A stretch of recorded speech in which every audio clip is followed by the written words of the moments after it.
बड़ी खबर, पूर्व राष्ट्रपति प्रणब मुखर्जी का निधन हो गया।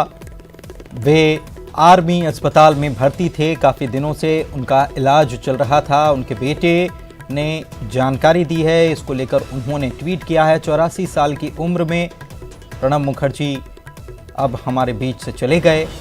पूर्व राष्ट्रपति के साथ उन्होंने और भी कई जिम्मेदारियां संभाली थी। अब वे हमारे बीच नहीं हैं। आरआर अस्पताल जो है वहाँ उनका इलाज चल रहा था, आर्मी के आरआर अस्पताल में। और बेटे अभिजीत मुखर्जी ने ट्वीट किया और उन्होंने ये जानकारी दी है कि बड़े दुख के साथ आप सभी को मैं बता रहा हूँ कि मेरे पिता प्रणब मुखर्जी कुछ ही देर पहले उनका निधन हुआ, हमारे बीच नहीं रहे। डॉक्टर्स जो हैं आरआर अस्पताल के, उन्होंने खूब प्रयास किए, लोगों की प्रार्थनाएं भी थी, दुआएं भी थीं। पूरे देश से प्रार्थनाएं, दुआएं उनके स्वास्थ्य के लिए की गई थीं। उसके लिए शुक्रिया भी उन्होंने कहा है लोगों को। और साथ ही उन्होंने ये बताया है कि उनके पिता देश के पूर्व राष्ट्रपति प्रणब मुखर्जी अब नहीं रहे। 84 साल की उम्र उनकी और उसमें उन्होंने अंतिम सांस ली। इधर राष्ट्रपति ने भी ट्वीट किया और उन्होंने लिखा है, पूर्व राष्ट्रपति श्री प्रणब मुखर्जी के स्वर्गवास के बारे में सुनकर हृदय को आघात पहुंचा। उनका देहावसान एक युग की समाप्ति है। श्री प्रणब मुखर्जी के परिवार, मित्रजनों और सभी देशवासियों के प्रति मैं गहन शोक संवेदना व्यक्त करता हूं। सार्वजनिक जीवन में विराट कद हासिल करने वाले प्रणब दा ने भारत माता की सेवा एक संत की तरह की और देश के एक विलक्षण सपूत के चले जाने से समूचा राष्ट्र शोकाकुल है। एक लंबा राजनीतिक सफर प्रणब मुखर्जी, प्रणब दा का रहा। राजनीतिक जगत में उन्हें प्रणब दा के नाम से ही जाना जाता। आम लोग भी उन्हें प्रणब दा के नाम से ही जानते पहचानते थे। रक्षा मंत्री, वित्त मंत्री, विदेश मंत्री, तमाम तरीके की उन्होंने जिम्मेदारियां निभाई। और साथ ही में बाद में 2012 से 2017 तक वे देश के राष्ट्रपति रहे।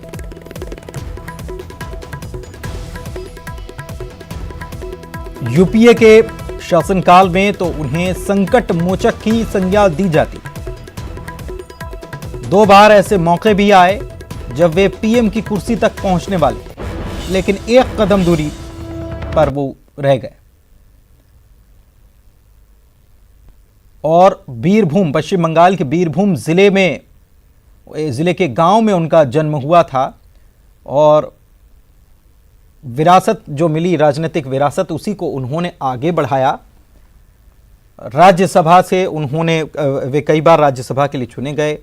13वें राष्ट्रपति रहे। भारत रत्न 2019 बीते साल उन्हें मिला। 2009 से 2012 तक वित्त मंत्री थे। 1969 में पहली बार राज्यसभा सांसद आप बने थे। और उसके बाद उनका राजनीतिक करियर कहें या सफ़र कहें, वो लगातार जारी रहा और उनका कद लगातार बढ़ता रहा। लंबा राजनीतिक जीवन और कई मंत्रालयों को उन्होंने संभाला, कई जिम्मेदारियों को उन्होंने संभाला। 2009 से 2012 तक देश के वित्त मंत्री रहे और वित्त मंत्री रहते उन्होंने उस वक्त ये जिम्मेदारियां निभाई थीं, उस वक्त ये जिम्मेदारियां संभाली थीं वित्त मंत्रालय की, जब पूरी दुनिया में एक संकट सा छाया हुआ था। लेकिन उसके बावजूद उन्होंने अपने प्रयासों से भारत पर इसका उतना असर नहीं आने दिया। भारत रत्न, पूर्व राष्ट्रपति, वित्त मंत्री, रक्षा मंत्री, तमाम अहम जिम्मेदारियों को संभालने वाले, विदेश मंत्री, इन सभी जिम्मेदारियों को उन्होंने निभाया। अब हमारे बीच नहीं रहे। और ये खबर जैसे ही फैली, हर तरफ शोक की लहर दौड़ गई।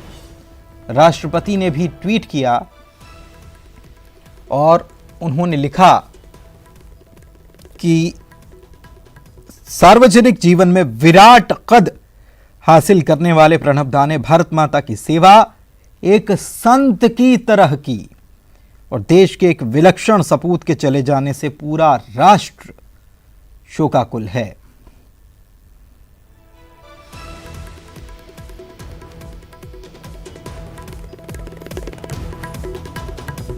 असाधारण विवेक के धनी भारत रत्न श्री मुखर्जी के व्यक्तित्व में परंपरा और आधुनिकता का अनूठा संगम था। 5 दशक के अपने शानदार सार्वजनिक जीवन में अनेक उच्च पदों पर वे आसीन रहते हुए भी सदैव जमीन से जुड़े रहे। अपने सौम्य और मिलनसार स्वभाव के कारण राजनीतिक क्षेत्र में वे सर्वप्रिय थे। केवल एक दल के प्रिय नेता नहीं, सर्वप्रिय नेता, जनप्रिय नेता। और जैसा कि हमारे सीनियर एडिटर बता भी रहे थे कि रीढ़ मोड़ने वाले नहीं, किसी बातों को लेकर समझौता करने वाले नहीं, एथिक्स वाले नेता जिनमें जो शुमार होते हैं उनमें प्रणब मुखर्जी का नाम भी आता है और एक बड़ा लंबा राजनीतिक करियर उनका रहा और उनका करियर हमेशा आगे आगे बढ़ता रहा। अब उनके नहीं रहने से, उनके चले जाने से राजनीतिक जगत में जो एक शून्य स्थापित हुआ है उसकी पूर्ति नहीं हो सकती। –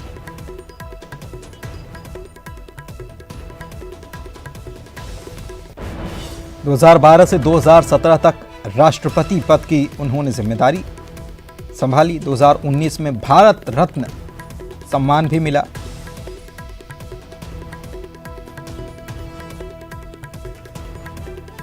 और 1969 में कांग्रेस के राज्यसभा सदस्य बने थे प्रणब मुखर्जी। 2 बार ऐसे मौके आए जब इंदिरा गांधी की हत्या हुई और उसके बाद ऐसी परिस्थितियां बनी कि वे प्रधानमंत्री पद संभाल सकते हैं, लेकिन तब राजीव गांधी बने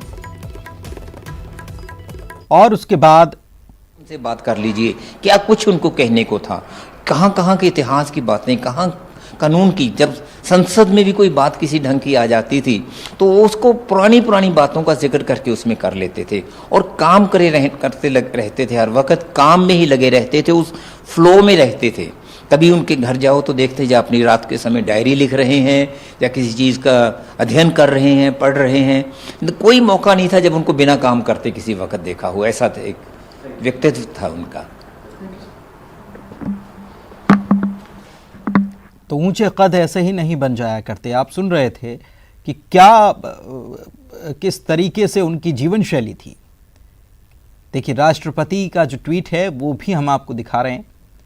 उन्होंने लिखा है कि इस खबर को सुनकर हृदय को आघात पहुंचा है। उनका देहावसान एक युग की समाप्ति है और प्रणब मुखर्जी के परिवार, मित्रजनों और सभी देशवासियों के प्रति मैं गहन शोक संवेदना व्यक्त करता हूं।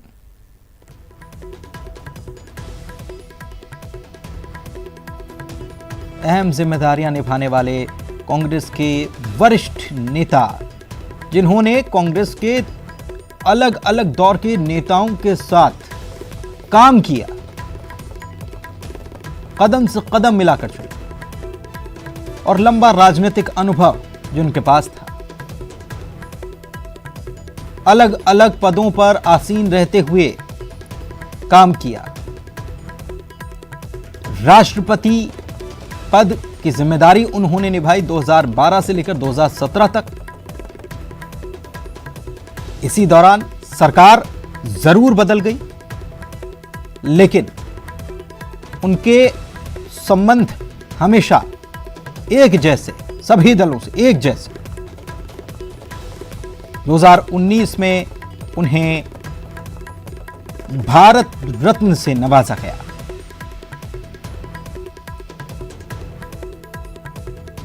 रक्षा मंत्रालय, वित्त मंत्रालय, इसकी जिम्मेदारी उन्होंने निभाई। विदेश मंत्री के तौर पर भी उन्होंने काम किया।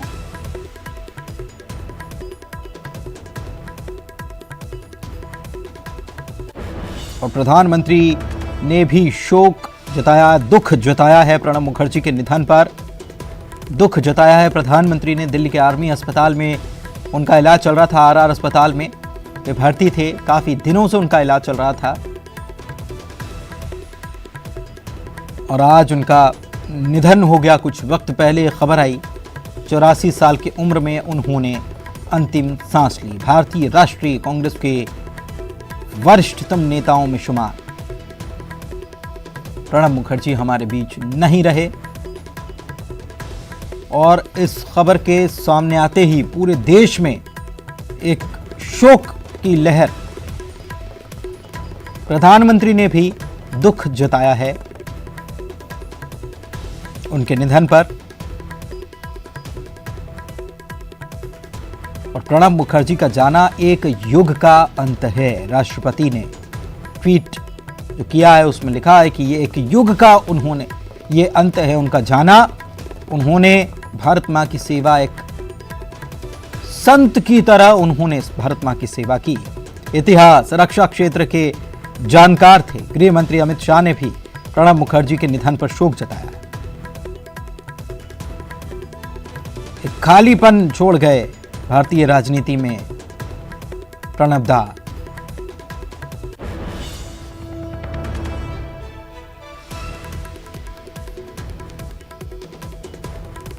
और भारत रत्न प्रणब मुखर्जी के जाने से देश दुखी है।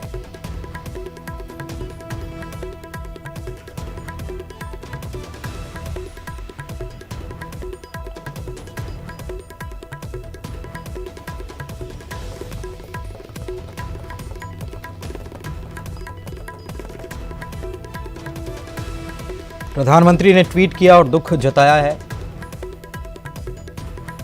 राष्ट्रपति ने भी ट्वीट किया है और उन्होंने कहा है कि एक अलग स्थान बनाया था और एक संत की तरह उन्होंने भारत माता की सेवा की थी। एक विलक्षण सपूत के चले जाने से समूचा राष्ट्र शोकाकुल है। असाधारण विवेक के धनी प्रणब दा थे। परंपरा और आधुनिकता का अद्भुत संगम उनमें देखने को मिलता था और कितना ज्ञान। मुखर्जी हमारे संपर्क में वित्त मंत्री के रूप में भी आए थे, राष्ट्रपति के रूप में भी। खासकर जब वो दतिया आए तब मेरा उनसे निकट का संपर्क भी आया।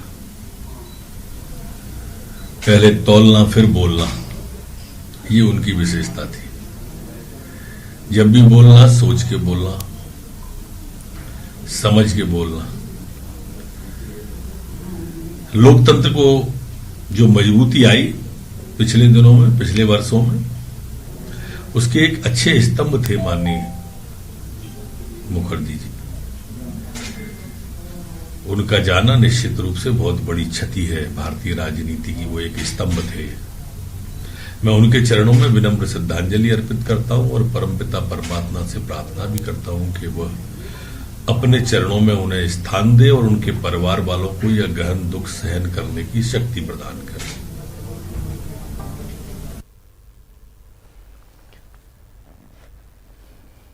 तो पूर्व राष्ट्रपति प्रणब मुखर्जी के निधन के बाद तमाम शोक संवेदनाएं व्यक्त की जा रही हैं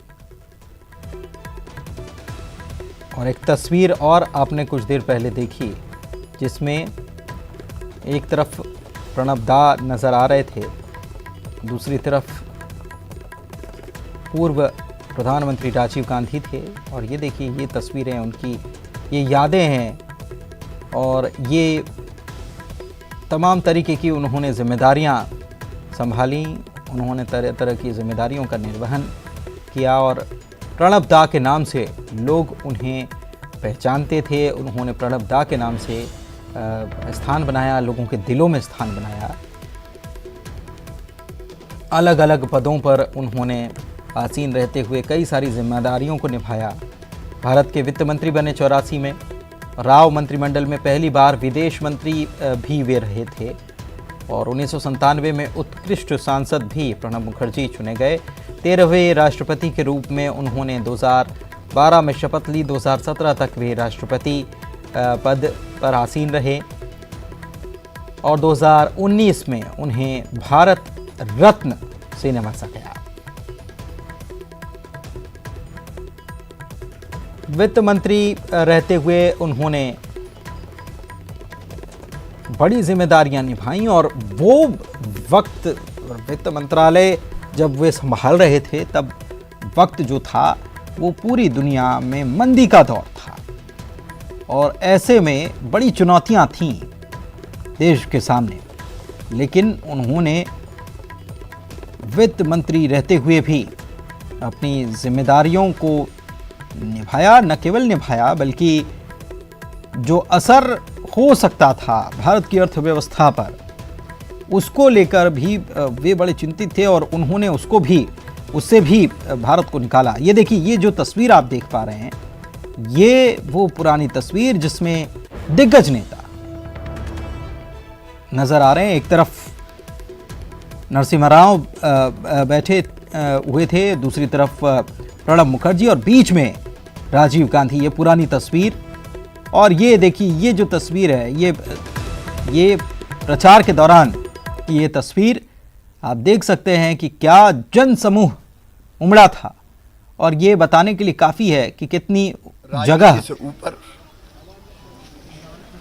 अपने देश को रखा। उनकी विद्वता, राष्ट्र के विकास के लिए उनकी प्रतिबद्धता, ये भी पकड़ लेना, विषयों पर उनकी पकड़, उनकी विलक्षण बुद्धि उन्हें सबसे अलग हटके एक राजनेता बनाती थी। हम सब जानते हैं अपने विचारों को पूरी दृढ़ता के साथ वो रखते थे और देश के विकास में उनका अतुलनीय योगदान है। आजादी के बाद से ही लगातार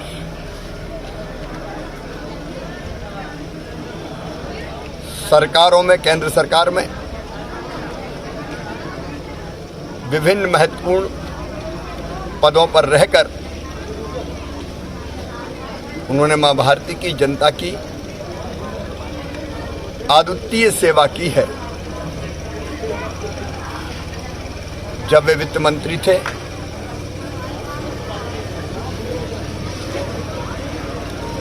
और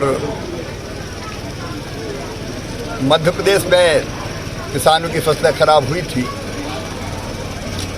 तो मुख्यमंत्री के नाते मैं उनसे मिला था। पहले पाला प्राकृतिक आपदा में नहीं आता था।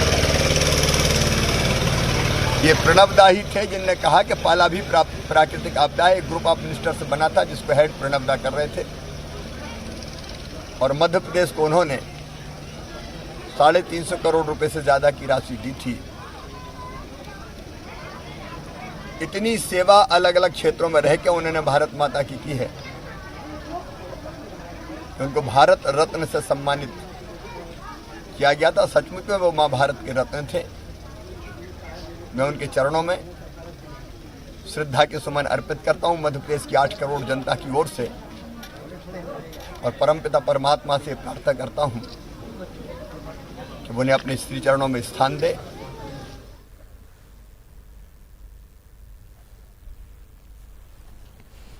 और डॉक्टर रमन सिंह, पूर्व मुख्यमंत्री छत्तीसगढ़, इस वक्त हमारे साथ जुड़े हुए हैं। डॉक्टर साहब, ये बेहद दुखद खबर कुछ देर पहले आई कि प्रणब दा हमारे बीच नहीं रहे, क्या कहेंगे इस खबर पर? बहुत ही दुखद समाचार, न केवल मेरे लिए, छत्तीसगढ़ के लिए, पूरे देश के लिए, क्योंकि दादा का व्यक्तित्व, प्रणब दा का व्यक्तित्व ऐसा था कि जीवन भर जिस प्रकार उन्होंने राजनीति की, दल से हटकर दल के ऊपर और जो विद्वता उनके अंदर हम लोगों ने देखा एज ए फाइनेंस मिनिस्टर जब वो काम करते थे, मैं मुख्यमंत्री था, कई बार उनसे मिलने का मौका मिला और छोटे छोटे विषय को लेकर जो उनको हम लोग बात करने चाहते थे उसका समाधान भी निकालते थे। स्टेट के विषय को लेकर भी उनकी रुचि थी। राष्ट्रपति बने तब भी उतने ही सरल सहज भाव से सबसे मिलने का अवसर मिलता था। मुझे लगता है कि ऐसा मंत्री कैबिनेट स्तर में मैंने देखा जो 6-6, 7-7 ग्रुप ऑफ मिनिस्टर को चेयर करते थे अकेले। यानी इतना बड़ा काम और इतनी कुशलता पूर्वक संचालन करने की क्षमता प्रणव के अंदर थी। निश्चित रूप से एक अपूर्णीय क्षति देश की हुई है और राजनीति की एक राजनीति में सुनीता आएगी। बिल्कुल डॉक्टर साहब, एक बात और, अभी हम कुछ देर पहले शिवराज सिंह चौहान साहब को सुन रहे थे, उनकी तरफ से भी कहा गया कि वे भी मुख्यमंत्री उस वक्त भी थे और जब वो वित्त मंत्रालय संभाल रहे थे तब वे भी मुलाकात करने जब उनसे जाते थे तब पाला जो प्राकृतिक आपदा को पाले को प्राकृतिक आपदा की श्रेणी में मानने के लिए लाने के लिए उन्होंने इस पर सहमति जताई थी। ऐसी कुछ बातें आप भी साझा करना चाहेंगे, क्योंकि आप भी कई बार बतौर मुख्यमंत्री जब आप थे तो उनसे मुलाकातें आपकी हो चुकी हैं। कई मौके आते थे जब उनके साथ बैठने का अवसर मिलता था। जब नई खनिज पॉलिसी बन रही थी और उसके लिए वो चेयर करते थे ग्रुप ऑफ मिनिस्टर को और पॉलिसी के दौर चल रहा था, उस समय उनके साथ घंटों बैठकर उस विषय में बात करने का मुझे अवसर मिलता रहा। उस दौर में मैंने देखा कि हर विषय में उनकी कितनी जबरदस्त पकड़ है, कितनी जानकारी है और निश्चित रूप से इसी विद्वता के बल पे वो उस सर्वोच्च ऊंचाई पे पहुंचे। अमूमन ये देखने को आता है कि जब राज्य में और केंद्र में सरकारें अलग होती हैं तब ये सवाल उठते हैं कि राज्य की जो आवश्यकताएं हैं उनकी पूर्ति नहीं हो रही केंद्र की तरफ से, या केंद्र कहता है कि राज्य जो है उसकी तरफ से जानकारी प्रॉपर ठीक तरीके से नहीं मिल रही। ऐसी परिस्थितियां बनती थी कभी? उनके काम करने का तरीका ऐसा था कि कभी पड़ौदा के फाइनेंस देखते थे वो, कभी टकराव की स्थिति मुख्यमंत्रियों के साथ मैंने नहीं देखा।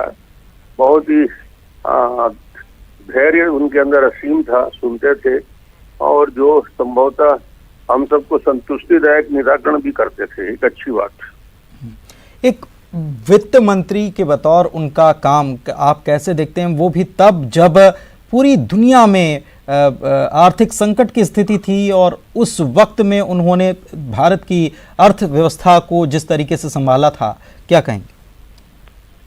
अद्भुत सूझबूझ और से उन्होंने उस कठिन दौर को निकाला, ये प्रणवदार के द्वारा ही संभव है। चलिए, शुक्रिया डॉक्टर साहब हमारे साथ जुड़ने के लिए।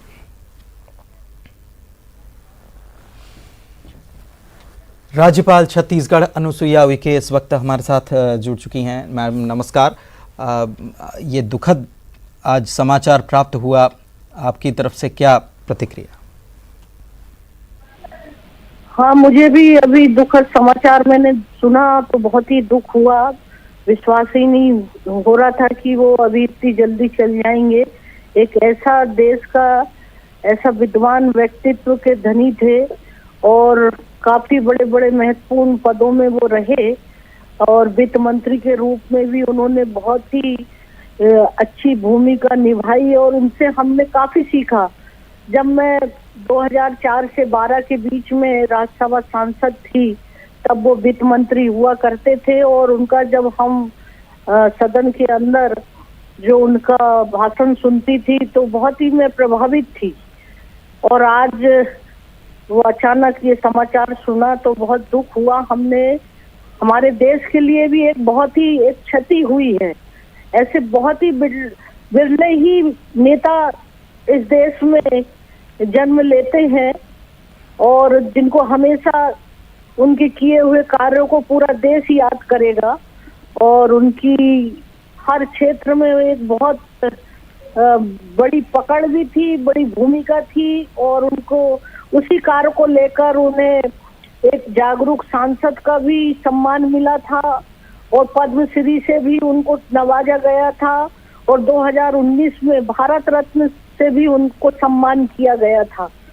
तो आज उनके बारे में मैं क्या कहूँ, इतना उनके जीवन का जो इतिहास रहा है, हम सब लोग भी उनके मतलब जो कुछ उन्होंने किए उससे हम सीखें, और हर व्यक्ति उनके जीवन से थोड़ा बहुत भी देश और समाज के लिए कार्य करें तो उसके लिए सच्ची श्रद्धांजलि होगी। और मैं यही कहना चाहूंगी कि ईश्वर उन्हें आत्मा को शांति दे और उनके परिवार को इस दुखद समय में सहन करने की क्षमता दे, और मैं पूरे छत्तीसगढ़ वासियों की ओर से उनको नमन करते हुए उनके प्रति श्रद्धांजलि अर्पित करती हूँ। धन्यवाद बातचीत के लिए। तो राज्यपाल छत्तीसगढ़ अनुसुईया उइके हमारे साथ जुड़ी थी और उन्होंने शोक संवेदना व्यक्त की है, साथ ही श्रद्धांजलि अर्पित की है।